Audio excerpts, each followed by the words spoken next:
Hi friends, welcome to our channel మన village vibes. Friends, మన నాటుకోళ్ళు లేదా పందెం కోళ్ళు పెంచే వాళ్ళకు ప్రస్తుతం పెద్ద సమస్య ఏంటంటే మార్కెట్లో దానా ఖర్చులు చాలా పెరిగిపోయాయి.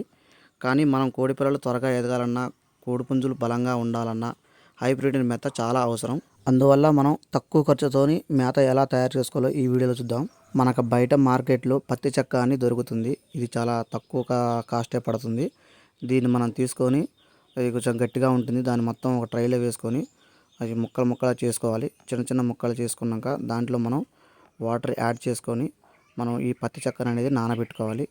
ఈ వీడియోలో చూస్తున్న విధంగా ఇలా ముక్కలు ముక్కలు చేసుకున్న దాన్ని మనం ఒక వాటర్లో వేస్తే అది మొత్తం పేస్ట్ లాగా తయారవుతుంది.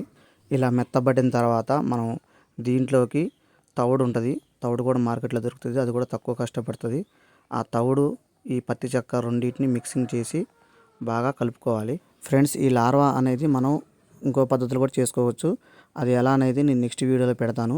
ఈ తవుడు వేసుకోవటం వల్ల ఏం జరుగుతుందంటే, మనకి తవుడు కొద్దిగా స్వీట్గా ఉండటం వల్ల ఈగలు తొందరగా ఆకర్షిస్తాయి. ఈ ఈగలు వచ్చేసి దీని మీద వాలటం వల్ల గుడ్లు అనేవి పెట్టి వెళ్ళిపోతాయి. ఆ గుడ్లు అనేవి లార్వాలక్క తయారయ్యి మనకి ఒక 4-5 రోజులకి చిన్న చిన్న పురుగులక్క వస్తాయి. ఆ పురుగులని మనం కోళ్ళకి వేస్తే హై ప్రోటీన్ దానాలక్క చాలా ఉపయోగపడుతుంది. మరియు ఇది మనం వారానికి 2 సార్లు లేదా 3 సార్లు ఇచ్చుకుంటే కోళ్ళు చాలా యాక్టివ్గా ఉంటాయి. ఈ వీడియోలో చూస్తున్నట్టుగా మనం వాటర్ని కొద్ది కొద్దిగా పోసుకుంటూ కలుపుకోవాలి. మరీ ఎక్కువ వాటర్ ఉండొద్దు, మరీ తక్కువగా ఉండొద్దు. వాటర్ అనేది ఎక్కువగా ఉంటే మనకి లార్వా అనేది చనిపోయే అవకాశం ఉంటుంది. అలాగని పూర్తిగా డ్రైగా ఉన్నా కానీ మనకి లార్వా అనేది చేయదు. మనం వాటరు చూసుకుంటూ మనం కలుపుకోవాలి. ఇలా మెత్తగా కలుపుకున్న మిశ్రమాన్ని మనం ఇలా సెట్ చేసుకోవాలి.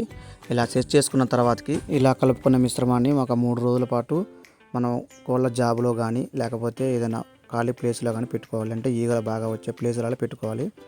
ఇలా పెట్టుకున్నాక మనకి 3 రోజులు అంటే 3 పూట్ల మనం వాటర్ అనేది స్ప్రే చేసుకోవాలి. మనకి మార్కెట్లో స్ప్రేయర్లు దొరుకుతాయి. ఆ స్ప్రేయర్లతోటి మనం వాటర్ అనేది 3 పూట్ల స్ప్రే చేసుకోవాలి. ఇలా స్ప్రే చేసుకోవడం వల్ల మనకి పొడి బారకుండా ఎప్పుడు తడిగా ఉండాలి. అందువల్ల మనం స్ప్రేయర్లతోనే మనం స్ప్రే చేసుకోవాలి.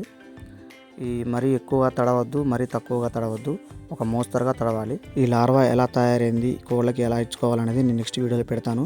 ఈ వీడియోలో ఇస్తే లైక్ చేయండి. మరిన్ని వీడియోస్ కోసం మన ఛానల్ని సబ్స్క్రైబ్ చేసుకోండి.